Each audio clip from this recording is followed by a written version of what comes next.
Saya sebagai pengurus masjid ya, atau pewakaf masjid, saya harus berusaha mencari imam yang benar.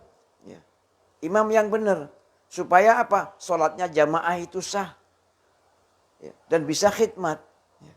Kalau tidak, yang memilih imam itu, yang menentukan fulan jadi imam dan fulan jadi, itu ikut berdosa. Ya. Kadang-kadang orang berpikir ya, masjid itu dijadikan kayak tempat paguyuban begitu ya. Ya. Sudah, hari ini yang jadi imam kamu sajalah. Ya. Ini sekarang ini kan milik kita, ini miliknya Allah. Kita ini hatta kita yang bangun dengan duit kita, tanahnya milik kita. Selama itu wakaf, ya, kecuali kita tidak wakaf. Kalau tidak wakaf, tidak wajib, bukan masjid namanya, musola. Ya, musola. Ya, tidak harus tahiyatul masjid di situ. Nah, kalau itu wakaf miliknya Allah. Walaupun itu dari mulai batu bata sampai jadi megah itu semua dengan uang kita. Bukan punya kita, miliknya Allah Subhanahu wa ta'ala. Ya. Jadi kita ini bertanggung jawab untuk memelihara itu. Kadang masjid dibikin kayak semacam apa namanya paguyuban saya bilang. Hari ini wes kamu sholat dengan caramu. Besok kamu dengan caramu. Orang sholat jamaah itu mau imamnya NU, mau imamnya Muhammadiyah, sholat jamaahnya sah. Kita sholat di masjidnya orang Muhammadiyah, sah sholat kita. Begitu Habibah. Orang Muhammadiyah sholat di masjid kita, sah sholatnya. Nah, jadi kita nggak perlu, kita mestinya Masjid Ar-Rahman. Kita punya madhab sendiri, kita punya thariqah sendiri, madhab kita Syafi'iyah. Terapkan itu. Pilih imam yang ini. Kalau masjid kita Masjid Muhammadiyah, cari imam yang Muhammadiyah. Nggak usah kita pakai toleransi, bukan di situ tempatnya. Karena di dalam syariat itu tidak membatalkan sholat. Karena mau madhabnya apa saja, yang namanya rukun sholat sama. Baca Fatihah, takbiratul ihram, sama rukunnya. Bedanya paling di furu'iyah. Ya. Tasyahudnya pakai sayyidina dan tidak pakai sayyidina. Ini masalah furu'iyah. Tapi arkannya sama. Wallah ya Habib. Ya. Rukunnya sama, sah. Sholatnya sah. Ya. Sholatnya sah. Nah, jadi tidak usah kita itu mau toleransi. Toleransi yang bagaimana? Wong kita itu tidak membenci siapa-siapa. Ini saya melihat ini sering. Ya. Sering seperti itu. Ya. Jadi tegakkan saja. Siapa yang jadi imam? Tentukan imam. Cari imam. Imam itu jangan cari orang yang asal bisa mau jadi imam. Sekarang ini, era zaman ini, orang kalau punya kesempatan untuk maju, dia akan maju. Karena memang ini eranya, trennya, ya, siapa yang tampil dia yang hebat. Kan begitu. Ya. Sehingga orang kepingin cari kesempatan. Nah, kalau tidak punya panggung, akhirnya yang jadi korban adalah mik dan mihrab masjid. Nah, ini masalah penting ini. Karena mas'ul ini tanggung jawab. Itu satu yang jadi kalau antum jadi pengurus masjid atau antum pewakaf masjid, antum harus pikirkan itu. Cari siapa kalau ini masjid jadi siapa yang harus jadi imam di sini? Siapa yang ini? Yang bisa yang imam itu selain dia benar sholatnya, benar bacaannya, dia punya hayat sholatnya pun juga bisa menjadi contoh buat yang lain. Oh begini sholat yang benar itu ya.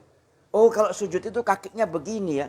Nah hayatnya bisa menjadi contoh. Ini tanggung jawab pengurus masjid. Ya.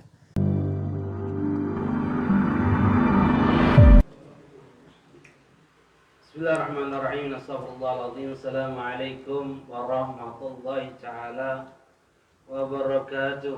Waalaikumsalam warahmatullahi ta'ala. Alhamdulillah. Alhamdulillah Rabbil Alamin. Wa bihi nasta'inu ala umur dunia ad-din. Wassalatu wassalamu ala sayyidil mursalin Sayyidina Muhammad khatami nabiyyin wa alihi wa sahbihi ajma'in. Wa la hawla wa la quwwata illa billahi alil azim. Rabbi israh li sadri wa yassir li amri wa hluk 'uqdatam min lisani yafqahu qawli. Wasaddid lisani wahdi qalbi bihaqi sayyidina Muhammadin sallallahu alaihi wasallam. Ya ahli nawba ya Rasulullah, ya ahli darq ya faqihil muqaddam, kun ma'ana bil hissi wal ma'na ya karim wa ala amma ba'd. Ayya laba mahad ikhwan wal akhwat mustami'in wal mustami'at hadirin wal hadirat rahiman wa rahimakumullah wa khusus Habib Muhammad Segaf yang telah hadir bersama kita pada hari ini Mudah-mudahan Allah Subhanahu wa taala senantiasa melimpahkan keberkahan untuk beliau, keberkahan umur, ilmu, keluarga, harta, kedudukan. Keberkahan itu menyebar kepada kita dan mudah-mudahan bisa menggiring kita ke jalan yang diridhai oleh Allah Subhanahu wa taala. Amin ya rabbal alamin. Ikhwanul hadirin wal hadirat rahimani wa rahimakumullah. Alhamdulillah. Tsumma alhamdulillah. Puji syukur kehadirat Allah Subhanahu wa taala atas berbagai macam limpahan rahmat, nikmat yang tidak henti-hentinya Allah berikan kepada kita. Terutama nikmat Islam, nikmat iman, nikmat kita dijadikan umat Nabi Muhammad sallallahu alaihi wasallam, nikmat hidayah, inayah, taufik, wasihah wal afiyah. Begitu juga salat serta salam tidak henti-hentinya kita haturkan, hadiahkan kepada yang kita Nabi Muhammad sallallahu alaihi wasallam beserta para keluarganya, para sahabatnya, para tabi'in, tabi'in, man tabi'ahum bi ihsan ila yaumil. Ya ma'asyiral hadirin al-hadirat rahimani wa rahimakumullah. Melanjutkan di dalam pelajaran ilmu fikih di dalam mazhab Imam Syafi'i, dalam akidah Ahlussunnah wal Jamaah, dalam kitab Muqaddimah, di dalam kitab Fathul Gharib. Di dalam pembahasan terakhir kita membahas di dalam masalatul Jumu'ah. Nah, di dalam salatul Jumu'ah terakhir kita membahas di dalam masalah khutbah. Nah, sebagaimana sunnah-sunnah ketika kita di dalam khutbah, di antaranya kemarin kita jelaskan disunahkan bagi khatib untuk memberikan salam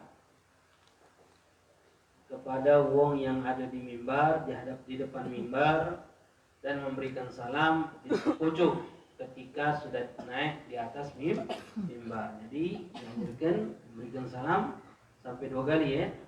Nah, pertama masuk kan memberikan salam, yang kedua memberikan salam lagi ketika sudah naik ke pojok. Kemudian juga kemarin sudah kita bahas disunahkan tidak menoleh ke kanan ke kiri ya. Bal yastamir muqbilan alaihim illa baqaqiha.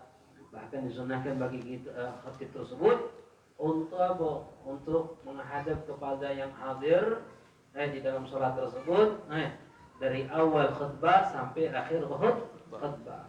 Kemudian juga disunahkan kemarin juga sudah kita bahas untuk menghadap kepada orang-orang yang mendengarkan khutbah tersebut.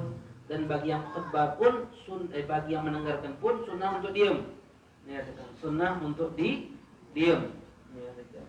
Sebagaimana dalil Quran mengatakan wa idza quri'al Qur'anu fastami'u lahu wa ansitu. Jika dibacakan kepada kalian Al-Qur'an, fastami'u lahu wa ansitu. Hendaklah kalian dengarkan dan diam. Bahkan ini ayat turun ketika khutbah.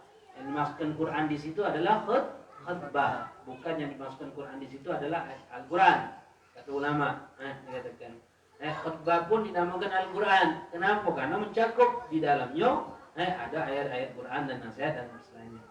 Kemudian juga ini ayat dalilnya, ayat ini kalau kita pahami daripada makna ayat ini fi'il amr, perintah. Perintah untuk kita dengar dan perintah untuk kita diam. Tapi perintah ini kata ulama bermakna hukumnya sunnah. Kenapa? Karena mahmul, ada pendapat yang mengatakan sunnah tersebut ketika dalil khutbah, ketika Rasulullah SAW lagi khutbah, lalu ada sahabat yang bertanya mata sya'a, kapan kiamat? Lalu sahabat Rasulullah SAW mengatakan ma'adatalaha, apa yang kau persiapkan untuk hari kiamat? Lalu ruang tersebut, sahabat tersebut mengatakan hubbullah wa hubbur Rasulullah, hubbullah wa rasulah. Cintaku kepada Allah dan Rasul, kata sahabat tersebut. Qala Nabi sallallahu alaihi wasallam, innaka ma'aman ahbabta, sesungguhnya engkau bersama yang kau cintai. Ini kemarin sudah kita jelaskan panjang lebar. Bahkan di situ Rasulullah sallallahu alaihi wasallam tidak mengingkari untuk berbicara. Jika ayat itu memerintahkan untuk diam, sudah pasti Rasulullah sallallahu alaihi wasallam memberikan isyarat, memberikan perintah untuk diam. Tapi Rasulullah tidak menjelaskan hal tersebut. Walam yubayyin lahu sallallahu alaihi wasallam wujub sukut, kata ulama. Rasulullah tidak menjelaskan untuk diam pada saat tersebut. Padahal dzalika ala jawazil kalam. Ini menunjukkan bahwa hukum diperbolehkan untuk berbicara. Tapi sunnahnya diam. Ini katakan. Bukan berarti wajib untuk diam, tapi sunnah untuk diam. Bahkan terkadang hukumnya wajib. Ini katakan berbicara di dalam khutbah tersebut. Kapan? Seperti indal a'ma, indal khasyah, au qa'i fi muhlika, kata ulama. Seperti memberikan peringatan kepada wong buta yang akan terjadi kepada wong buta itu hal yang menakutkan. Seperti bakal nyampak, karena ada depannya ada lubang. Kalau kita diam ke bawah bakal nyampak dia. Pada saat itu wajib kita berbicara. Ini katakan. Kalau baca tunjuk isyarat cukup tunjuk isyarat be. Tapi kalau tidak baca wajib. Kalau nengok ulo ada orang buta, nengok ulo depan tu. Kalau kita tidak tahu satu ulo tersebut, ya wajib bagi kita untuk dia tahu. Kemudian juga radus salam, menjawab salam walaupun lagi khutbah. Dia katakan ketika ada orang salam, menjawab salam. Apa pun menjawab salamnya? Wajib. Walaupun hukum ibtidaan memulai salam itu sendiri hukumnya adalah makruh kata ulama. Wa in kana ibtida'al makruhan. Walaupun memulai salam ketika khutbah itu, mau lagi khutbah, kita datang Assalamualaikum. Makruh hukumnya. Niatkan bakal ibu ngomong gitu ya. Ala kulli hal. Ayo agak maju ke depan. Kemudian waqad yusannu, bahkan terkadang ngomong ketika berbicara, ketika khutbah pun juga hukumnya terkadang sunnah. Terkadang hukumnya sunnah. Apa namanya? Mic-nya.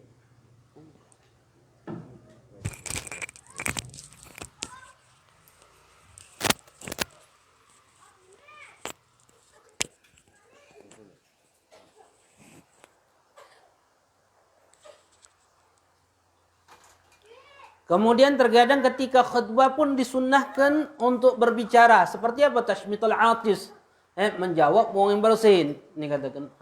Salah satu hak muslim terhadap muslim itu adalah menjawab wong bersin. Kalau ada wong bersin kita jawab. Ada. Jawabnya apa? Ya rahmatullah. Ini katakan. Kapan disunahkan? Kata Imam Nawawi, sunnahnya itu kalau dia ngomong mengucapkan alhamdulillah. Kalau dia tidak mengucapkan alhamdulillah, omongkan dulu, alhamdulillah. Ngomong alhamdulillah. Ada, alhamdulillah.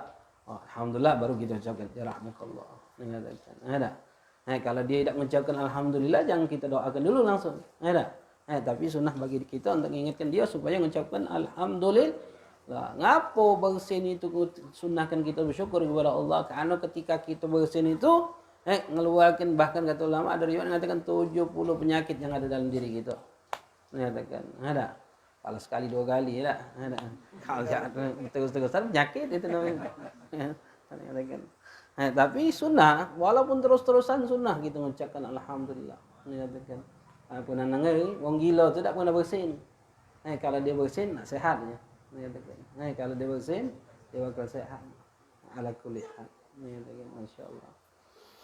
Kemudian disunnahkan rafa'at bis-salatu 'ala Nabi sallallahu alaihi wasallam inda qira'atil khatib. Innallaha wa malaikatahu yusholluna 'alan nabi. Ini katakan. Disunnahkan ketika khutbah dan beliau membacakan ayat, khatib itu membacakan ayat innallaha wa malaikatahu yusholluna 'alan nabi, maka pada saat itu pun sunnah bagi kita untuk bersalawat kepada Rasulullah sallallahu alaihi wasallam. Mengatakan wa kadza, kalau di dalam kitab fikih ada kalimat wa kadza, setelah kalimat tersebut berarti ada khilafiahnya. Inda dzikra ismuhu wala min ghairi khatib. Ini katakan. Artinya ketika menyebut nama Nabi, kalau seandainya khatib itu menceritakan tentang Nabi Muhammad, sunnah tak kita menjawab salawat tersebut? Ulama berbeda pendapat ketika khutbah. Ada yang mengatakan sunnah untuk bersalawat, ada yang mengatakan tidak disunnahkan untuk kita bersalawat. Diam. Mengatakan. Begitu juga kalau orang lain nyebut nama Nabi Muhammad, apakah kita sunnah untuk bersalawat? Ulama berbeda pendapat. Ada yang mengatakan sunnah, ada yang mengatakan tidak disunnahkan untuk kita bersalawat kepada Nabi, kecuali ayat Quran tersebut ada sepakat ulama untuk kita bersalawat kepada Rasulullah sallallahu alaihi wasallam. Dia katakan wala min ghairi khatib wa in sarahal gadi Abu Tib bi karahati. Bahkan Abu Tib mengatakan Gadi Abu Tib mengatakan apa? Makruh bersalawat tersebut. Kalau sebut nama Nabi, diam be kita. Kenapa? Abu Cim mengatakan Qadhi Abu Cim mengatakan makruh inti bersalawat, diam be. Kalau nyebut nama Nabi, khatib nyebut nama Nabi, wong lain nyebut nama Nabi Muhammad, diam be. Tak salah bersalawat. Kapan ini? Ketika khutbah. Tapi ada pendapat ulama bersalawat. Kalau amalan tarhim hadramun bersalawat. Ada. Bahkan kalau nyebut nama sahabat baik radhiyallahu anhum ada. Wal mu'tamad ma aqtadahu kalamur radha min ibahati. Mu'tamad hukumnya adalah mubah. Hukumnya mubah. Mu'tamad mayoritas pendapat ulama sebagaimana dikatakan dalam kitab Ar-Radhah mengatakan diperbolehkan untuk kita bersalawat kepada Rasulullah setiap mendengarkan nama Nabi Muhammad SAW di dalam khutbah. Ini di dalam khutbah. Di luar khutbah lagi ceramah. Cak sekarang ni nyebut nama Nabi Muhammad. Jawab, Allahumma salli sallim alaih. Jawab, jangan tidak jawab. Bahkan ada ancaman-ancaman wong yang tidak bersalawat kepada Nabi Muhammad SAW ketika disebutkan nama Nabi Muhammad SAW di tempat tersebut. Banyak ancaman tersebut. Ada riwayat yang mengatakan ragi ma'an rajul, sungguh celaka seorang itu yang di situ sebutkan namaku dia tidak bersalawat kepadaku. Ini katakan. Na'udzubillah. Bahkan dalam riwayat yang pernah kita dengarkan ceramah-ceramah dari ustaz-ustaz kita ketika Rasulullah SAW masuk dalam satu rumah, pada saat itu gelap, yang Siti Aisyah lagi nak nyai tersebut, lalu nyampak jarum Siti Aisyah tersebut, Rasulullah masuk bilik, terang wajahnya Rasulullah SAW. Ketika terang wajah Rasulullah, alangkah terang wajahmu ya Rasulullah. Ini katakan. Lalu Rasulullah mengatakan, wal ya Aisyah, liman lam yarani yaumil qiyamah, sungguh celaka kelak nanti wong yang tidak baca nyingok gaiku kelak nanti yaumil qiyamah.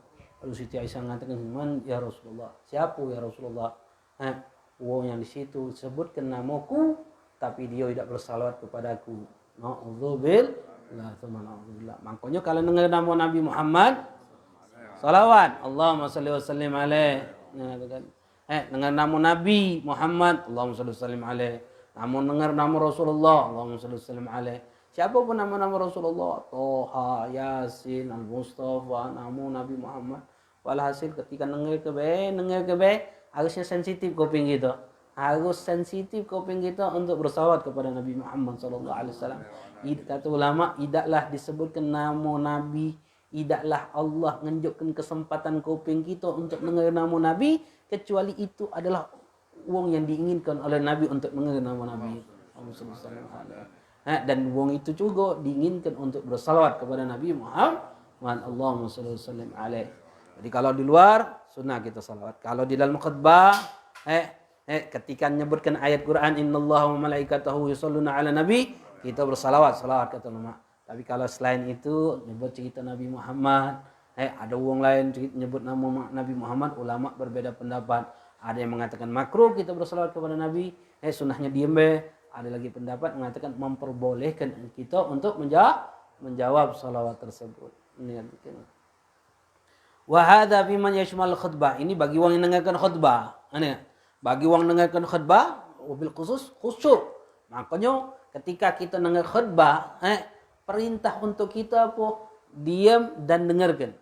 Diam dan dengarkan. Bayangkan salawat be kalau nama Nabi Muhammad, ulama berbeda pendapat. Ada yang mengatakan makruh, inti jawab. Diam be. Sampai seperti itunya. Menunjukkan apa? Menunjukkan pentingnya kita untuk mendengarkan khutbah. Pentingnya untuk kita diam dan dengarkan khutbah itu. Sampai nama Nabi be di situ ulama berbeda pendapat. Ada yang mengatakan makruh. Jawab salawat. Bayangkan. Kenapa? Karena pentingnya mendengarkan untuk diam dan mendengarkan daripada khutbah tersebut. Ini dalam mazhab kita Syafi'i. Dia katakan di luar mazhab Syafi'i ini antaranya haram untuk kita berbicara. Wajib kita diam dan dengarkan khutbah tersebut. Ini katakan. Tapi di dalam mazhab Syafi'i hukumnya sunnah. Bagi orang dengarkan khutbah, bagi orang amalam yasma' halis sama ma'a bu'din wal aula lahu an yastaghfir bi dzikr aw qira'ah. Bagi orang yang tidak dengarkan khutbah karena agak sakit misalnya budak, ada atau memang jauh tidak kedengaran, speaker mati misalnya di luar misalnya, maka bagi dia anjurkan untuk dia nyibukkan diri dia membaca zikir atau baca Quran. Ini katakan. Kemudian yusanu ayastagila bi yasar bi nahwi sayf wa yumna bi harfil mimbar. Bahkan disunahkan bagi khatib tersebut, kalau kita jadi khatib nih, sunnah. Ini katakan, ada. Kiri kita, ada. Pegang apa? Pegang pedang, pegang busur panah. Kalau sekarang ini tombak bela, ada. Tombak kayak gitu, bukan tombak yang ini, tombak kayak tongkat. Bukan tombak, tongkat. Kalau tombak. Atik ya sudah tongkat. Pegang. Ini katakan. Sunnah. Pegang itu dewek hukumnya adalah sunnah. Ini katakan. Kemudian tangan kanan, megang apa? Pinggiran mimbar. Depan ada pinggir, megang pinggir mimbar. Itu sunnah. Ini katakan. Kalau seandainya tidak pakai teks, ini enggak ada. Megang. Kalau pakai teks, ya peluk apa? Kayu tersebut, tongkat tersebut, sambil megang teks. Ini katakan. Kemudian wa yakuna julusahu bainal khutbatain bi qadri suratul ikhlas. Nah, duduknya khatib itu dengan ukuran surah al-ikhlas. Bahkan disunnahkan bagi khatib tersebut yaqra'ha fi aidan. Baca surah al-ikhlas. Kalau kita sebagai khatib duduk dengan ukuran baca surah al-ikhlas dan dianjurkan juga untuk kita baca surah al-ikhlas itu. Ini katakan. Bagi siapa? Bagi khatib. Ini katakan. Bagi mustami'in yang dengarkan khutbah ketika kita duduk, disunahkan baca apa? Baca istighfar. Akan fastaghfiru innahu ghafurur rahim. Khatib lagi juga istighfar gitu tuh. Ini katakan. Duduk kan? Baca istighfar. Yang paling afdal baca apa? Sayyidul istighfar. Baca sayyidul istighfar gitu. Ini katakan. Sekarang nih baca salawat macam mana? Oh, dah apa? Salawat juga istighfar. Salawat juga adalah bagian daripada istighfar. Tapi yang paling afdal itu baca sayyidul istighfar. Bahkan ada ulama mengatakan doa duduk di antara khutbah itu doa yang mustajab. Habib Salim bin Abdullah bin Amr Syatiri mengatakan ada 40 pendapat ulama awqatul ijabah. Waktu-waktu yang bakal diijabah, mustajab. Dari hari Jumat itu. Kapan mulainya? Ketika khatib naik mimbar, ada yang mengatakan ada yang mengatakan hari Jumatullah, ada yang mengatakan ketika khatib naik mimbar. Kemudian ada lagi khatib duduk sebelum memulai khutbah. Ada lagi yang mengatakan ketika khutbah, ada lagi yang mengatakan ketika duduk di antara khutbah, banyak-macam. Ada lagi yang ketika khatib membaca doa, mengatakan. Ada lagi yang ketika khatib turun dari mimbar, ada lagi pendapat yang mengatakan ketika khatib setelah sholat.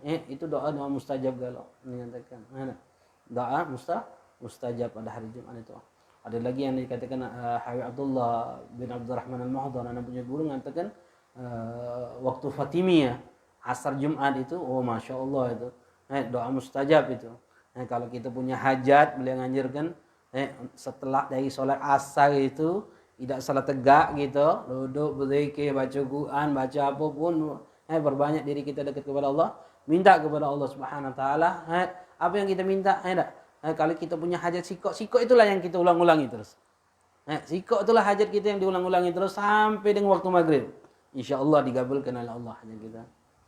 Insyaallah. Kalau memang kita ada kondisi memang sangat-sangat membutuhkan Allah supaya Allah ngabulkan hajat kita, gunakan waktu itu. Hari Jumat, Syaatul Fatimiyah, waktu yang mustajab, ba'dal asar, luar biasa. Kalau amalan ahli tarim, hari asar itu, salat masjid Ba'alawi, salat asar. Salat asar di masjid Ba'alawi, mengatakan. Salat asar masjid Ba'alawi di masjid tarim itu. Dan mereka berkeyakinan di situ ada Nabi Allah Khidir alaihissalam, ada malaikat yang sholat juga, sholat asar juga di masjid Ba'alawi tersebut. Masya Allah, etikatnya luar biasa. Jadi, saking etikat itu habis sholat kita sebelum anak keluar itu dari masjid Ba'alawi itu nunggu depan itu, salaman setiap wong yang lewat. Hatta dengan kawan kita dewek, tigot kita nih, jangan-jangan malaikat ini, Nabi Allah Hidi alaihissalam. Kenapa? Sering kejadian tu, mereka dah hadir, kita nyingok bahasanya dia hadir. Yang tadi hadir, dah ani dah hadir. Dah ente hadir tadi. Caknya ente kan gaya ente. Dah ani dah hadir, dah solat di bab di apa? Di masjid tadi, di rubat katanya, dah solat di masjid. Masya-Allah. Dah ngapalah dak salam sama dia dah. Kenapa? Masya Allah itu kata ulama, kalau asar Jumat di Masjid Ba'alawi itu Nabi Allah Khidir bahkan malaikat hadir solat di situ. Masya Allah. Kemudian wa an yagrafi wa an yuqima muadzin ba'da al-fargh min al-khutbah. Kemudian setelah selesai khutbah langsung muadzin untuk qomat. Nah, ada yang ngomong ke sini, Ustaz, Habib, kalau seandainya khotib itu memerintahkan muadzin untuk qomat, batal sholat Jumatnya. Ada yang ngomong gitu kan? Oh, batal sholat Jumat. Tak boleh, aku cuma diam baik kau tu. Jangan kau ngomong-ngomong lain katanya. Jadi dia fikir bahwasanya ketika khutbah itu tidak boleh berbicara, ngomong lain. Ini katakan. Jadi kalau kau ngomongkan dengan khotib muadzin itu, ayo iqamus shalah, qomat, ini katakan. Kau tu ngajak orang lain ngomong, tak sah khutbah kau. Ada yang seperti itu berpendapat. Ada. Ada. Padahal haknya qomat, haknya siapa? Haknya imam. Kalau adzan haknya siapa? Haknya muadzin. Makanya jangan pernah kita qomat sebelum perintah imam. Kalau muadzin adzan, waktu sholat sudah masuk, adzan baik kita. Kenapa? Haknya muadzin. Tapi kalau qomat, nunggu dulu perintah imam. Qomat. Jangan macam-macam. Ini kebanyakan kita nih, kebanyakan masjid-masjid. Alhamdulillah sebagian masjid-masjid kalau masjid kita sudah berubah. Kalau dulu komat lalu cari imam mana. Saling dorong. Arti kalau seandainya dia nak komat, misalnya komat duluan, ya sudah, lajulah ente yang nak jadi imam. Ya haknya komat itu adalah haknya siapa? Ya ajalah ente kalau komat, ente lah yang jadi imam. Kenapa? Penting bagi kita untuk kita pahami. Kemudian penting juga untuk kita pahami, tidak usah tegak, kalau qomat belum selesai. Sudah teman-teman, sudah selesai kedua qomat, bawa kita tegak. Tidak usah tegak. Apalagi kamu dia ahli ilmu, talabul ilmu kita nih. Bukan wong awam. Kalau wong awam ya tidak apa-apa, tidak paham dia. Kalau kita nih bertahun-tahun sudah, dijelaskan berulang-ulang, berulang-ulang kali jelaskan masalah ini. Tidak usah tegak. Biar kaki uang meloi galau. Biar syariat itu berlaku kepada kita orang. Karena apa? Sekarang ini di mana tempat? Kalau sudah qomat, mulai qomat langsung. Kita jawilnya suruhnya tegak. Ini katakan saya bebe. Tidak paham. Meloi tegak kita tadi. Sebetulnya jangan tegak dulu. Selesai kelar qomat, baru tegak. Bahkan ada ulama mengatakan sampai ke qomat salah, baru kita tegak. Kalau memang harus tegak. Walaupun kita tidak dapat saf pertama. Walaupun kita tidak bakal dapat saf pertama, tidak disenang. Nyatakan. Selesai qomat, baru kita tegak. Baru josun saf. Nyatakan. Napikan saf. Ingatkan ini. Kalau kawan kita lupa, kadang kan kita ini lupa ada. Kawan kan tidak terbiasa. Sudah dulu. Biarlah dulu. Jangan diem kau be. Selesai qomat. Qomat baru tegak. Karena jarang amaliyah itu jarang sudah di masjid-masjid kita. Karena kalau sudah qomat, singgahnya langsung. Sunahnya selesaikan dulu. Kemudian, muadzin, imam, khatib boleh memerintahkan untuk qomat. Tidak ada masalah dalam perintah tersebut. Bahkan sunnah. Karena haknya qomat itu adalah iqamah itu haknya imam. Kemudian yubadir khatib libalik mihrab ma'a faraghihi min al-iqamah. Kalau selesai tetap turun langsung cepat-cepat. Turun kepada imam untuk solat. Fa yusra'a fi salat. Langsung lanjutkan di dalam salat. Kemudian disunahkan wa an yagra fi raqatil ula ba'da al-Fatihah al-Jumu'ah. Disunahkan rakaat pertama kita baca surah setelah Fatihah al-Jumu'ah. Wa fi tsaniyah ba'da al-Fatihah al-Munafiqin. Ini katakan jahran. Senang dibaca surah al-Munafiqin. Bacakan cenjagang ngamalkan ini. Ngutuk galau halang kelamunya solat. Ini katakan. Padahal kurang lebih solat itu kata ulama Rodi kemarin itu sekitar 15 menitan. Kurang lebih sekitar 15 menitan. Kemudian kalau tidak baca sabisma rabbikal a'la yang pertama, yang kedua hal ataka hadithul ghasyiyah. Ini katakan. Kenceng jahron. Hukum jahron itu dewe hukumnya adalah sunnah, ngencengkan bacaan. Apa hukumnya? Sunnah. Jadi kalau imamnya sholat Jumat ngeci ke bacaan, cak sholat subuh, sadak sholat Jumatnya? Sadak? Sah. Ngencengkan dewe jahar itu hukumnya sunnah. Kemudian li'anna sallallahu alaihi wasallam kana yaqra hataini fil waqt wa hataini fil waqt. Fahuma sunnatan. Ini katakan. Bahkan di sini kata ulama karena Rasulullah sallallahu alaihi wasallam sering ketika sholatul Jumat membaca suratul Jumat dan munafikin atau sabihis dengan hal ataka. Itu dua bacaan tersebut yang sering dibaca Rasulullah sallallahu alaihi wasallam dan dua ini pun hukumnya sunnah. Wa mislul imam fi dzalika man lam yasma' qira'ah. Begitu juga bagi wong yang tidak mendengarkan bacaan imam, karena sakit kopinya atau karena jauh tidak kedengaran imam atau bising, maka tetap dia disunnahkan untuk baca surat dewek. Surat yang dibacakan sama seperti surat yang dibacakan oleh imam Jum'ah atau munafikin atau sabihis atau hal ataka. Ini katakan.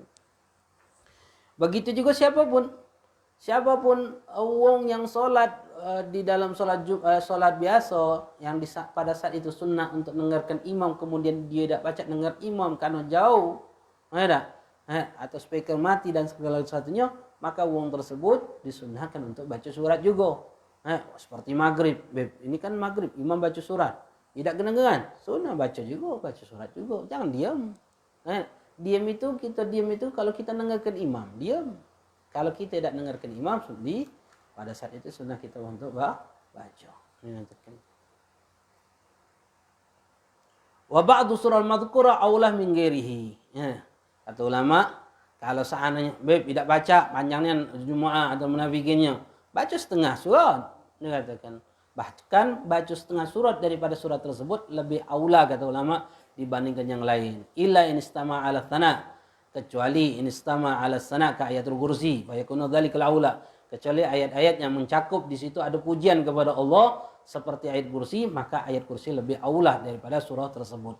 Sebagian daripada surah tersebut. Kalau sebagian ayat cak 5 ayat 10 ayat ini katakan ayat kursi lebih afdal kata ulama. Wallahu a'lam bisawab. Kita lanjutkan lagi mendengarkan nasihat dari Habib Muhammad tentang untuk kita. Tapi pembahasan fikih tadi itu ingatkan. Cuman sebelum beliau nyampaikan, anak pengen ingatkan hari ini tanggal 9 Asyura, tanggal 9 Muharram, besok 10 Muharram, Kamis 11 Muharram. Sunnah untuk kita puasa 9, 10, 11 sunnah puasa. Kalau kita punya puasa qadha, ya besok 9 Kamis. Kamis Jumat Sabtu. Ada. Jadi kalau kita punya puasa qadha besok, niatku besok puasa qadha Ramadan, puasa sunnah hari Kamis dan puasa sunnah tanggal 9 Muharram lillahi taala. Jadi dapat galau. Qadha dapat, Kamis dapat, tanggal 9 dapat.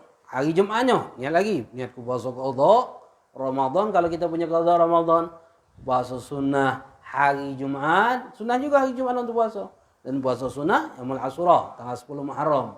Hari Sabtunya niat puasa qadha dan puasa sunnah tanggal 11 Muharram lillahi taala. Bahkan Rasulullah mengatakan barang siapa puasa 3 hari, Kamis Jumat Sabtu Allah catatkan seperti ibadah 700 tahun kata Rasulullah. Bulan Muharram kan? Barang siapa yang puasa 3 hari di bulan haram Kamis Jumat Sabtu, Allah catatkan seperti ibadah 700 tahun. Bertepatan pula Kamis, Jumat, Sabtu. Pasal rugi kamu tidak puasa tersebut. Dan besarnya pahalanya Allah ampuni setahun dosa kita kalau Asyura itu. Dan banyak lagi pahala-pahala yang Allah berikan kepada kita. Dan yang paling kuat, pasang niat untuk apa? Ittiba. Untuk meloi apa yang dilakukan oleh Rasulullah SAW. Dan banyak lagi kaki amalan. Fadhal pada Habib Muhammad, kita dengarkan nasihat beliau. Mudah-mudahan nasihat ini insyaallah akan pasti bermanfaat jika kita amalkan dengan baik dan dengarkan. Pasang niatan untuk bisa mengamalkan apa yang beliau sampaikan. Kepada beliau kita persilakan.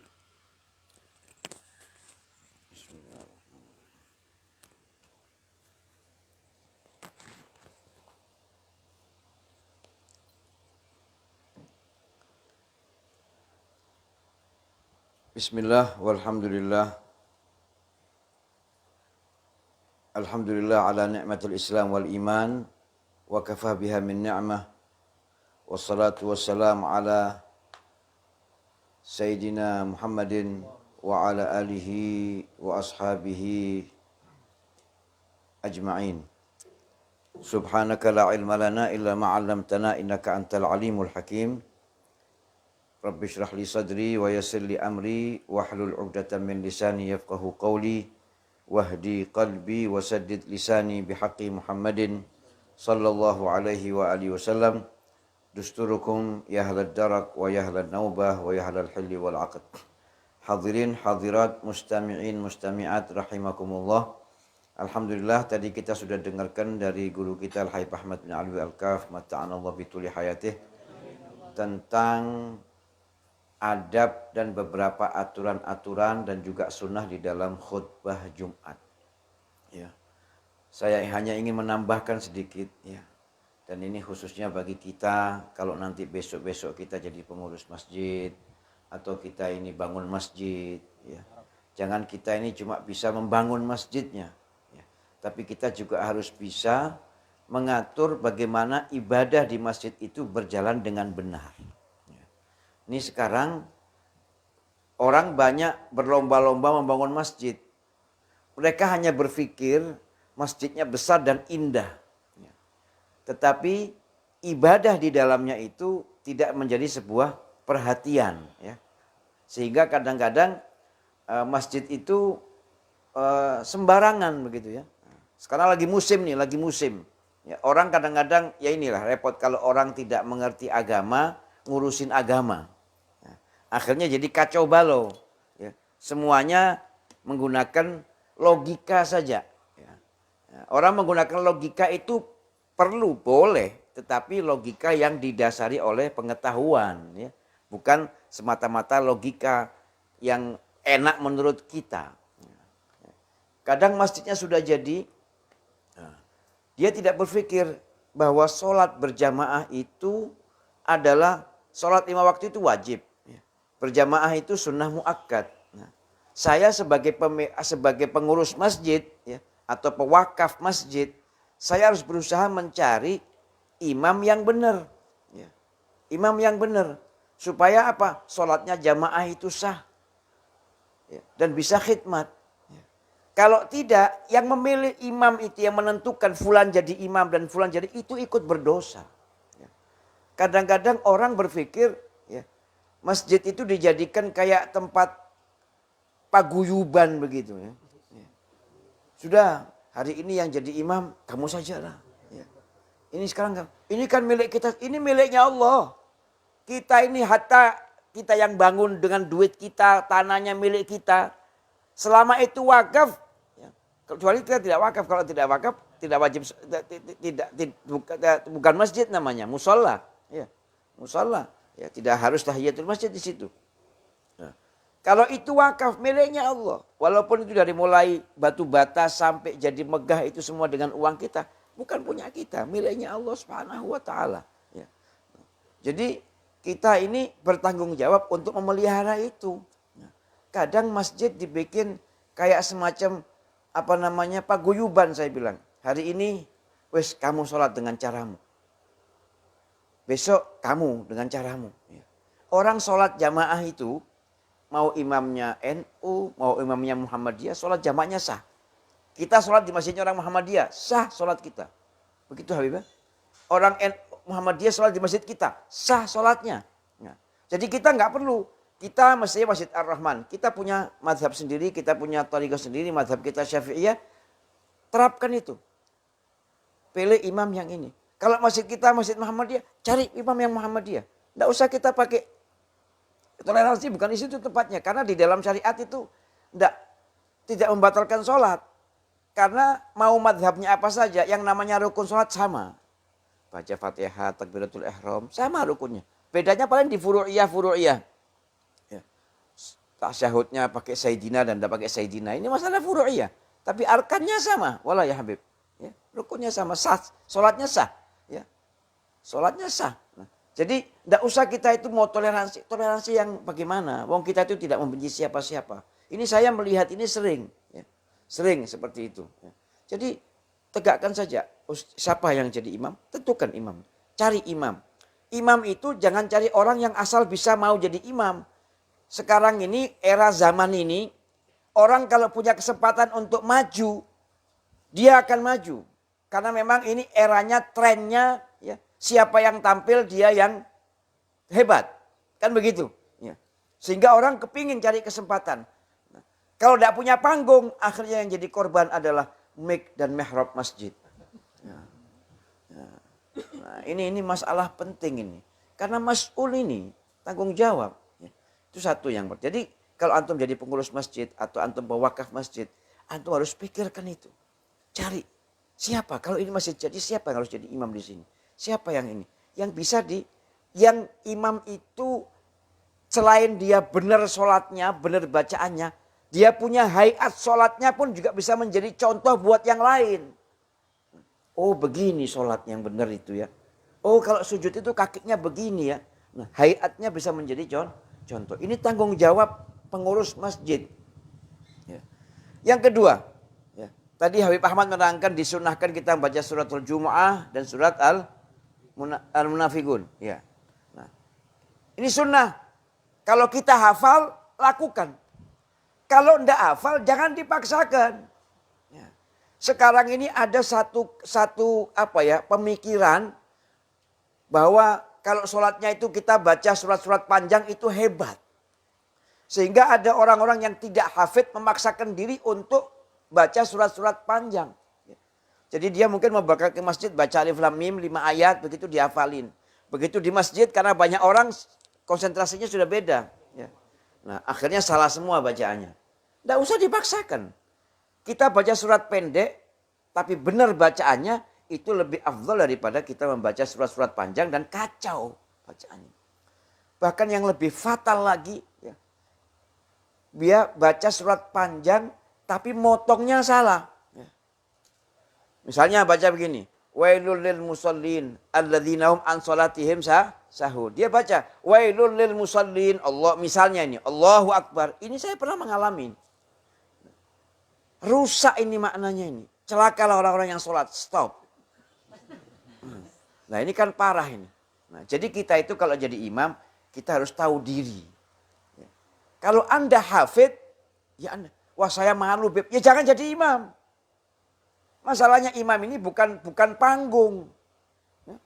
Jadi jadi imam yang benar, tanggung jawab. Kalau Anda bisa, jangan asal mau saja begitu kita punya. Jadi antum jangan pikir jadi imam sholat itu sekedar hal yang biasa. Lah, ini tanggung jawab yang lebih gede daripada kita memimpin organisasi, memimpin partai, memimpin perusahaan. Ini lebih gede tanggung jawabnya amamullah.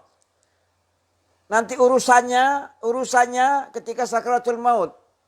Urusannya ketika dikubur, mas'uliyah. Kamu menyesatkan sekian banyak jamaah dalam sholatnya. Mas'ul kita. Pak makmum kita nggak ngerti. Dipikir kita sholatnya sudah benar. Ya ada dosa. Kita yang jadi imam jadi dosa. Wallah ya Habib. Nah, ini perhatikan. Tidak usah kita maksakan diri. Kalau kita hafal surat-surat panjang, afdal. Seperti di Masjidil Haram, Masjid Nabawi, afdal. Tapi kalau tidak, baca surat-surat pendek, tapi bacaannya benar. Orang sholatnya jadi khidmat. Dengan hati yang ikhlas. Ini lebih afdal. Yang ketiga yang ingin saya sampaikan, ya. Tadi disampaikan oleh Habib Ahmad tentang rukun-rukunnya khutbah. Kenapa sih? Kok khutbah itu ada rukunnya? Orang pidato, ceramah, pengajian gak ada rukunnya. Kewajibannya cuma satu.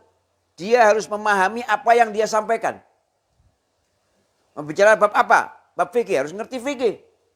Persiapkan, jangan nyesatkan orang. Tapi tidak ada rukun, hayatnya tidak boleh begini, harus begini. Topiknya tidak ada.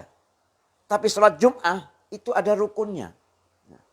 Kenapa ada rukunnya ini? supaya orang ini di dalam khutbah ini tidak sembarang menyampaikan. Manusia ini, kita ini dalam keseharian kita, 1 minggu itu ada 7 hari. 7 hari itu 6 hari kita orang ini sibuk dengan dunia kita. Ya. Nah, sholat Jumat walaupun ada yang tidak sholat, tapi yang sholat tetap lebih banyak. Pengajian kita ini, ya. Di kampung sini ini muslimin banyak. Tapi yang hadir pengajian ya cuma ini saja. Walaupun di masjid tadi ada pengajian, yang hadir paling 2 shaf, 3 shaf, ya lebih 5, lebih 10. Ya. Kenapa orang merasa tidak wajib? Ada orang-orang yang tidak suka dengan ngaji, tidak suka dengan taklim. Tidak wajib saja kok. Saya juga tidak dosa kalau tidak hadir. Ya. Tapi ada orang-orang yang tidak senang ngaji, tidak senang zikir. Tapi kalau sholat Jumat dia takut. Kenapa? Ini wajib. Walaupun toh dia datangnya itu terakhir atau dia dengerin khutbahnya di seberang masjid. Sambil minum kopi di warung. Ya. Masih ada rasa takut dan dia untuk hadir. Makanya kita tidak boleh sembarangan ngomong. Tadi Habib mengatakan, tidak bisa kita kayak pidato. Saudara-saudara sekalian. Wah, tidak bisa. Ada hayahnya ini. Sama seperti sholat. Ya. Tidak boleh kita sholat terus kita baca yang enak terus kita goyang-goyang kepala begini. Kayak orang qori. Tidak bisa. Karena sholat. Begitu juga dengan Jum'ah. Ya. Ada ini. Dan nyampaikannya pun tidak boleh sembarang topik. Harus wasiat takwa. Nah, wasiat takwa ini di Indonesia ini orang ambil wajibnya tok. Usikum wa nafsi bitaqwallah. Mari kita meningkatkan takwa kita kepada Allah Subhanahu wa taala, selesai. Habis itu bicara yang lain. Saya pernah Habib sholat Jumat di Medan, Habib. Sholat Jumat di Medan. Waktu itu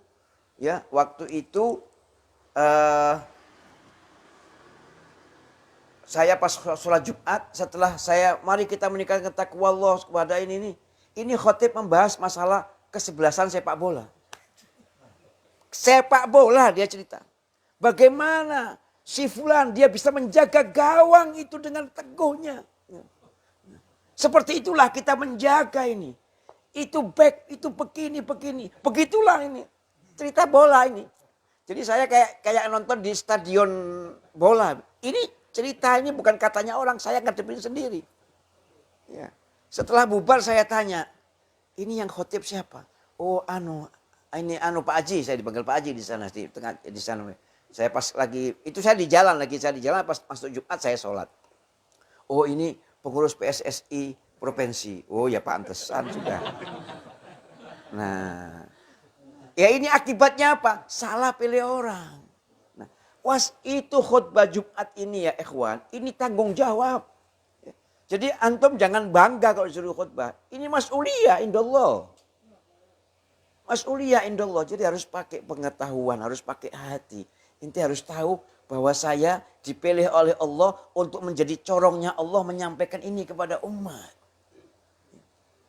Ulama-ulama dulu kalau mereka bilang usikum wa nafsi bitaqwallah gemeter.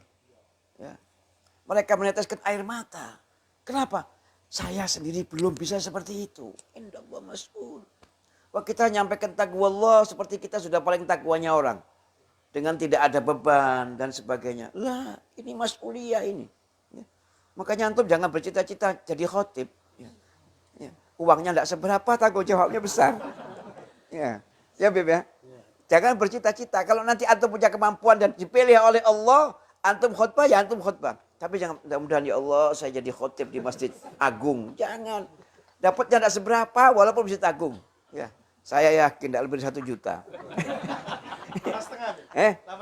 8,5. Betul kan saya? Ya, karena saya pengalaman. Ya. Belum lagi kadang-kadang Ustaz kita pernah ngalamin ya, salah kasih amplopnya kosong. Ya. Nah, itu terjadi itu, fenomena itu. Nah, jadi seperti itu. Khutbah ini sampaikan tentang itu bisa dirangkai, ya. Bisa dirangkai nanti tentang taqwallah, bisa dikaitkan dengan birrul walidain, bisa dikaitkan dengan sholat 5 waktu, bisa dikaitkan dengan sedekah, bisa dikaitkan dengan zakat, bisa dikaitkan dengan puasa, bisa dikaitkan dengan haji, bisa dikaitkan dengan hubungan sosial ya. Innamal mu'minuna ikhwatun dan sebagainya bisa dikaitkan ke sana, tapi intinya itu. Nah, Jadi kalau mau khutbah Jumat itu kita harus kembalinya kepada Al-Quran. Menyampaikan pesan Allah Subhanahu wa taala. Hadza muhim. Jangan khotib sembarangan. Ya. Karena kita di Jawa ini tidak kekurangan ustadz. Tak kekurangan orang alim. Beda dengan kalau kita ke Indonesia bagian timur. Di pedalaman. Saya pernah ke Irian Jaya. Saya pernah ke Sorong. Saya pernah ke Kepulauan Maluku. Di Pulau Seram, di Pulau Pulau Buru. Ya. Nah di sana itu minim sekali. Ustadz itu minim sekali. Sehingga petugas depak setempat itu mereka membeli buku-buku khutbah, tuntunan khutbah Jumat, tuntunan khutbah Id. Nah, itu nanti dipilih siapa orang yang punya nyali untuk tampil khutbah. Nah, dikasih buku itu. Dia baca. Karena tidak ada pilihan. Saya pernah sholat di satu masjid Habib di Pulau Buru Habib. Pas saya lagi ke sana, di Pulau Buru ini di Maluku Habib. Maluku, ya. Maluku. Jadi saya berangkat dari Surabaya itu waktu itu naik pesawatnya malam. Ya, karena kan beda 2 jam antara sini dengan Maluku ini. Jadi pokoknya nyampe di sana itu pagi, kita istirahat, sorenya kita nyebrang. Nyebrang malam itu jam 7 sampai sana. Sampai sana itu subuh. Nah, terus kita nyebrang lagi, walhasil Masya Allah dah perjalanan. Pas kita di jalan, azan zuhur kita sholat. Sholat, masjid isinya tidak banyak orang. Sholat zuhur. Nah, tapi saya lihat hayat imamnya ini Masya Allah. Cara sholatnya, hayatnya itu benar gitu. Nah, setelah selesai sholat, dia lihat kita ini orang gharib, dia samperin. Assalamualaikum, waalaikumsalam Pak Haji. Kenalan, sudah ta'aruf. Terus saya bilang Masya Allah sholatnya antum, hayatnya antum. Habib saya ini bukan imam, Habib. Saya ini tukang batu. Cuma saya dikasih wadhifah untuk jadi imam di sini. Nah, jadi saya kalau pagi saya jadi tukang batu, Habib. Zuhur saya pulang, saya mandi, ganti baju, saya ngimamin. Ya. Karena tidak ada imam. Ya. Dilihat orang yang paling bagus di antara yang ada dia yang jadi. Tapi kok di Jawa ini banyak. Ya, banyak. Saking banyaknya, banyak juga ustadz gak kebagian jatah.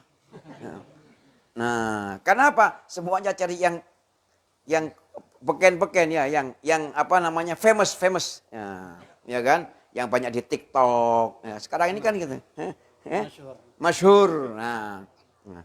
Jadi imam khotib itu selain dia harus tahu tanggung jawab. Saya bertanggung jawab menyampaikan pesannya Allah kepada diri saya dan kepada jamaah. Itu satu. Yang kedua, hayat kita ini mesti benar. Ya. Jangan saya pernah dapetin khotib, ya, naik atas mimbar, pakai jas warna-warni, dalamannya kaos, tulisannya hard rock. Tuh. Sholatnya sah, tapi hayatnya tidak benar ini. Ya. Antum ini memisalkan Nabi SAW. Antum bayangin, kita diajarin sama orang tua-tua kita. Kita ini kalau mau berdiri, mau naik mimbar, suruh nawait. Saya niat seperti niatnya Rasulullah naik atas mimbar. Seperti niatnya Rasulullah waktu pegang tongkat. Saya niat seperti niatnya Rasulullah SAW ketika menyampaikan khutbah. Begitu dulu. Tawassul, baca doa dan sebagainya. Ini kita orang kedebak. Akhirnya pesan itu tidak tersampaikan. Ya, pesan itu tidak tersampaikan. Nah, ini penting diperhatikan. Terus kemudian khutbah tidak boleh panjang-panjang. Ya. Khutbah itu tidak boleh panjang-panjang. Ya. Yang sedikit tapi masuk bisa diterima oleh jamaah. Ini penting. Ya. Biar jamaah kita itu mendapat pencerahan dengan sholat Jumat itu.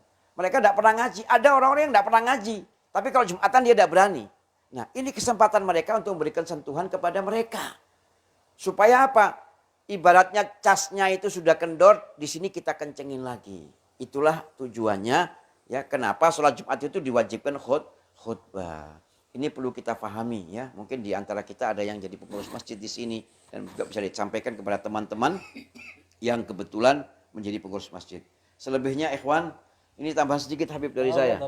Ada syai' muhim. Kadang-kadang kita sholat Jumat itu kita sudah berangkat dengan niat kita mandi, kita pakai sunnah, kita pakai minyak wangi. Kita siapkan hati kita. Sampai di sana hambar. Hambar kita tuh kepingin masuk di masjid itu. Suasana kita terbawa dengan khotib ini menyampaikan sesuatu yang baik dan benar. Nah, kita tuh ini kadang-kadang kita hambar. Nah, apalagi pakai suaranya pelan. Nah, ini taaf, ini berat ini. Ya, kadang-kadang seenaknya begitu. Harus makanya pilih khotib yang benar. Ya. Pilih imam yang benar. Ini mas'ul amamullah. Ini bukan masalah main-main. Ya. Nah, demikian yang dapat saya sampaikan. Saya akan bacakan sedikit min kalam Habib Abu Bakar bin Muhammad As-Segaf Habib. Biar majelis kita jadi berkah.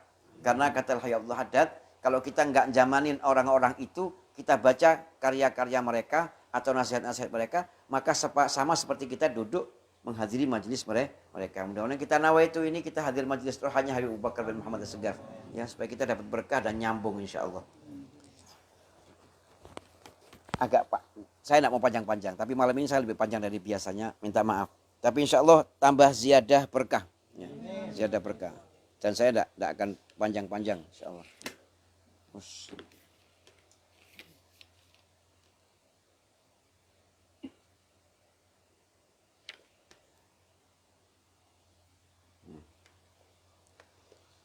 Bismillahirrahmanirrahim.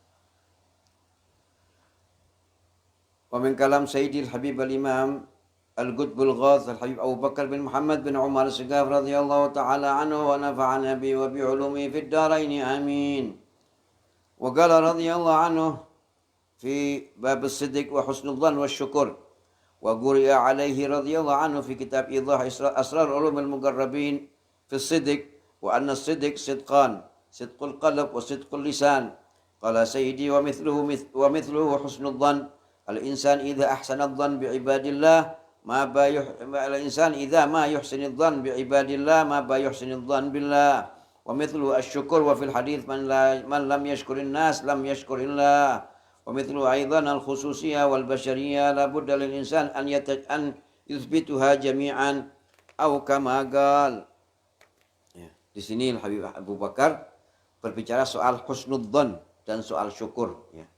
Beliau mengatakan bahwasanya ketulusan itu, as-siddiq itu ketulusan, tulus dalam ibadah, tulus dalam bertakwa, tulus dalam beriman, tulus dalam bersyukur, itu tulus. Tulus itu ada dua kata beliau. Ada siddiq bil qalb, ada ketulusan dengan hati. Tulus memang dari hatinya tulus. Tidak ada apa namanya campuran macam-macam. Tulus lillah semuanya. Wa husna wa sidqul lisan. Tulus lisannya, ya. Hatinya ini, lisannya ini, ya, tulus dalam ngomong. Dia tidak memperindah bahasanya untuk dikatakan baik atau bagus, tapi dia bicara yang benar apa adanya, tak ada tendensi-tendensi, tulus. Ya. Nah, lisan yang tulus ini harus apa? Tergantung oleh hati yang tulus. Kalau hatinya tulus, maka nanti lisannya pasti tulus. Ya. Karena lisan ini adalah cerminan daripada hati. Orang yang hatinya tulus, lisannya pasti keluarnya tulus. Orang yang hatinya bersih, keluar lisannya pasti dari lisannya pasti yang bersih-bersih. Walam seperti sebagaimana kata Habib Bakar, maksudnya husnudzan. Orang yang jadi artinya kalau hatinya tidak tulus, lisannya tidak akan bisa tulus. Ya, harusnya. Sebagaimana dengan husnudzan. Orang yang tidak bisa berbaik sangka dengan sesama manusia, maka dia tidak akan bisa berbaik sangka kepada Allah Subhanahu wa taala. Bagaimana mau berbaik sangka dengan Allah? Wong dengan ciptaannya Allah saja dia tidak bisa berbaik sangka. Saya tidak bisa yakin ini orang baik. Tidak bisa berbaik sangka sama orang. Sama ciptaannya Allah nggak bisa berbaik sangka, apalagi sama penciptanya. Yang sama-sama, yang selevel aja kita tidak bisa. Bagaimana dengan Allah? Yang gaib, kita mau berhusnudzan, tak bisa. Nah, ini kata Habib Bakar. Jadi husnudzan ini penting. Jangan pernah kita berburuk sangka dengan orang. Seperti tadi Habib Ahmad bilang. Ya. Semua kita salami. Ya. Siapa tahu ini Khidir, padahal kita tahu ini teman kita. Ya. Subuhnya tadi telat. Ya.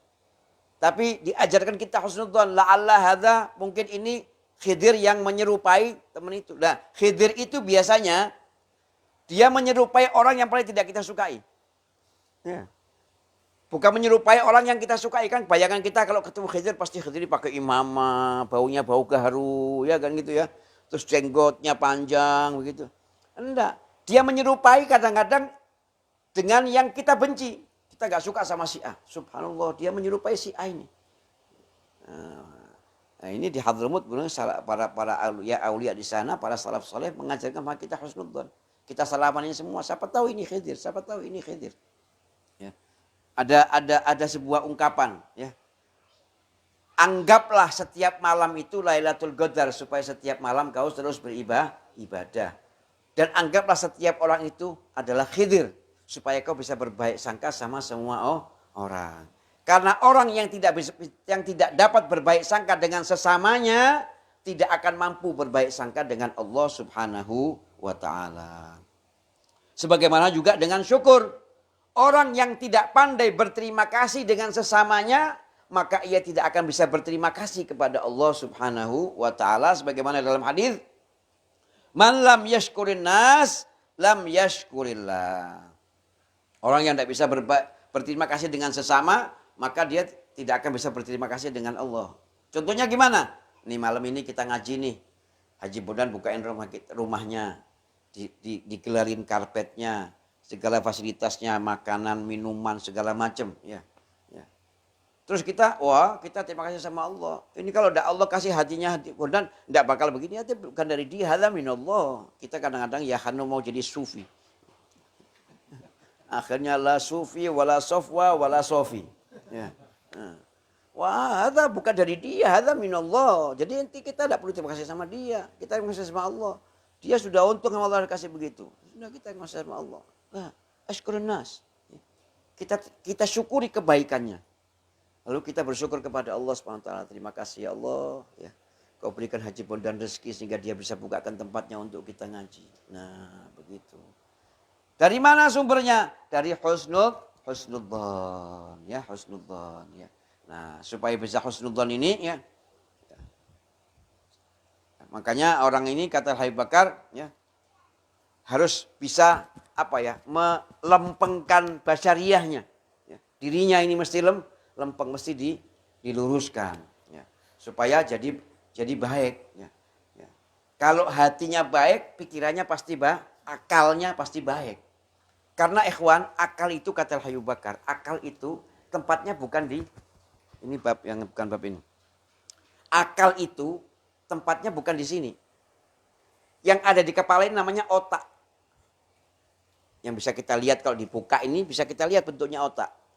Ya kan? Seperti kalau kita potong kambing, kepalanya kita buka ada otak kambing, ada ini. Ya begitulah kira-kira bentuknya otak. Tapi otak itu bukan akal.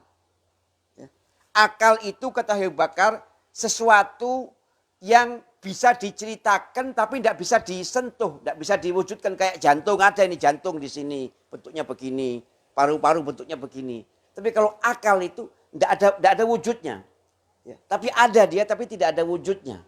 Kayak rasa. Antum minum nih, apa rasanya manis? Coba gambarkan sama saya. Manis itu bentuknya kayak apa? Tidak bisa. Dia hanya bisa diceritakan.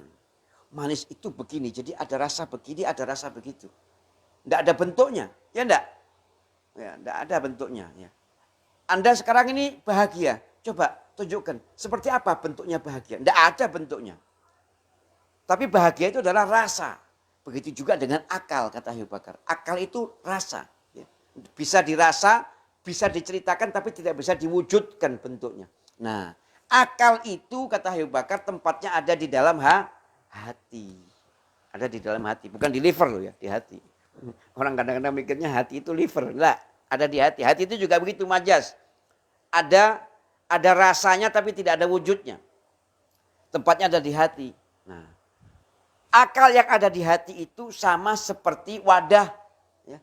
Sama seperti wadah nih. Jadi ada, tahu enggak? Saringan. Tahu saringan ya? Nah, saringan. Saringan itu kalau dia bersih, jernih, maka apa yang ada di dalam saringan itu akan mengalir, ya, akan tercucur ke bawah sesuai dengan isinya. Ya. Tapi kalau itu saringannya buntu, maka tidak akan keluar dengan baik. Atau kalau keluarnya kotor, bercampur dengan kotoran. Begitu juga. Ya. Kalau akal yang ada di hati itu. Jadi akal ada di hati. Hati ini wadahnya. Nah, hati ini wadahnya. Kalau hatinya bersih, saringannya berarti bersih. Maka nanti akal ini akan mengucurkan hal-hal yang positif. Nah, wadahnya harus bersih. Anda taruh air ya atau minuman ini. Ini sudah steril ini. Buahnya sudah dicuci, ya sudah disterilkan ya. Mungkin juga sudah direbus barangkali. Lalu di jusnya sudah bersih. Anda tuang ke gelas, tapi gelasnya kotor, bekasnya kopi. Rusak rasa jus ini. Ya. Sudah tidak murni lagi. Karena wadahnya kotor. Nah, wadahnya kotor. Nah, sekarang ada lagi nih. Anak kasih gampang nih. Yang antum semua tahu. Kalau antum ke kafe itu, ada Habib di kafe itu namanya kopi Vietnam. Nah, itu gelasnya pakai saringan, Beb. Gelasnya kecil, ya. Kopinya di atas itu ada kayak emuknya gitu, di bawahnya ada saringannya. Tahu enggak? Tahu kan? Kok tahu, Beb? Saya sering ngopi juga gue. Ya, ada saringannya, Beb. Nah, itu kasih kopinya di dalam situ, ya. Dikasih air sedikit. Nanti dia netes. Nah, yang ke bawah itu, Beb, itu kopi asli, Beb. Ya, kopi tidak banyak airnya. Jadi memang apa ya?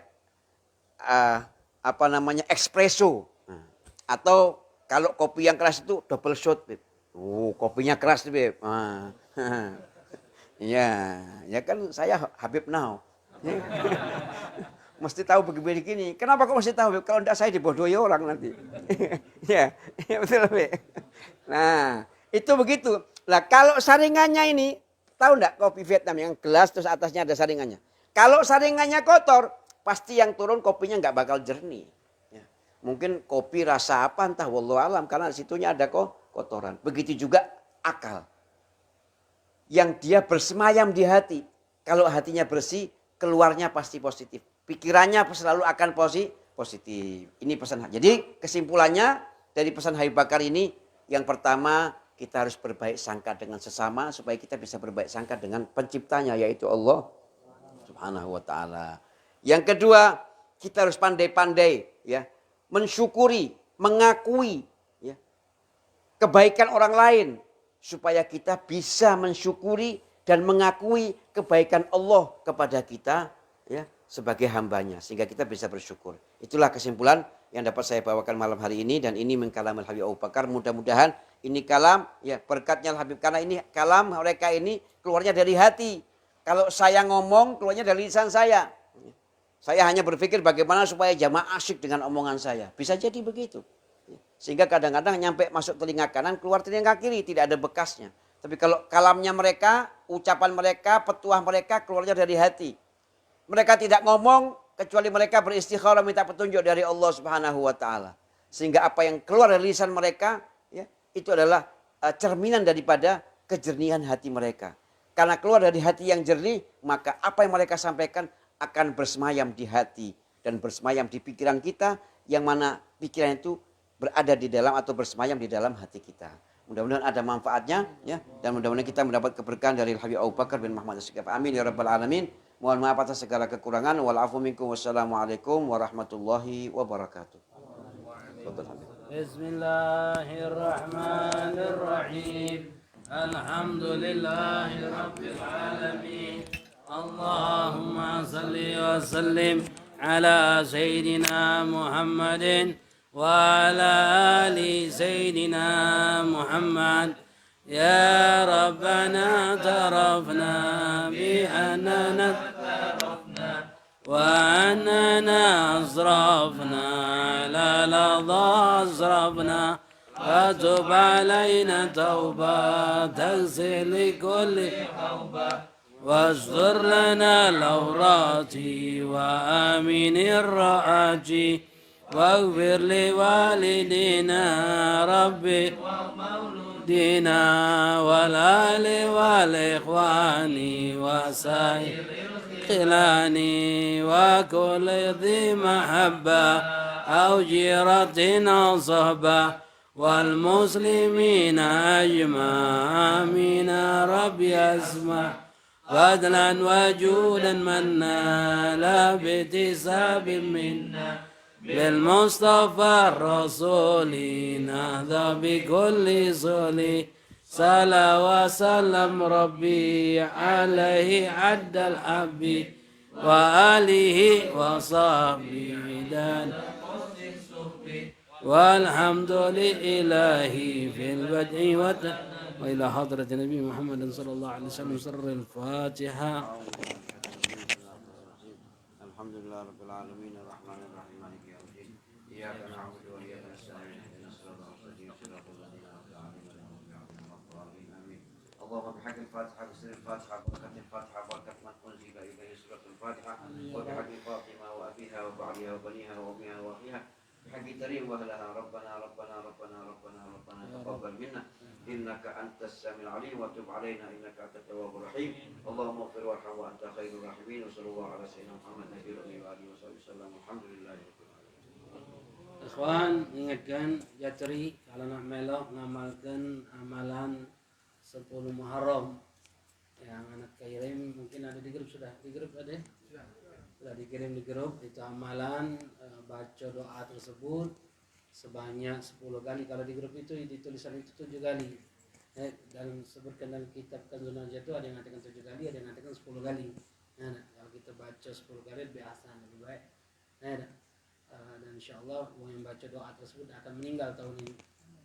Man dana ajalun lam yabghi li qiraati, kata nama. Orang yang meninggal tahun ini tidak akan diberikan kesempatan oleh Allah untuk bisa baca doa tersebut. Malam Jumat kaget di bengkel Bambang Toyo, keadaan maghrib. Fadal, kang bang kita baca. Dan diajarkan untuk puasa hari ini. Besok puasa, Jumat puasa, Sabtu puasa. Buka puasa jalan. Iya. Fadal, bang buka puasa di bengkel. Kalau siap. Di mana? Di mana tinggal? Lemabang betul. Kenapa? Iya. Nah, kalau siap gong, kalau tidak siap gong ya. Tahan ya. Hati habis sisa ada majelis ya, ada makanan insyaallah. Fadal ya. Usahakan ya untuk mengamalkan banyak kan amalan-amalan di situ kan ada di grup kan ada. Amalan-amalan yang Asyura. Amal kegala harus punya, dan yang paling kuat riwayat itu cuma 2. Yang pertama adalah puasa, yang kedua berluas puasa nama keluarga.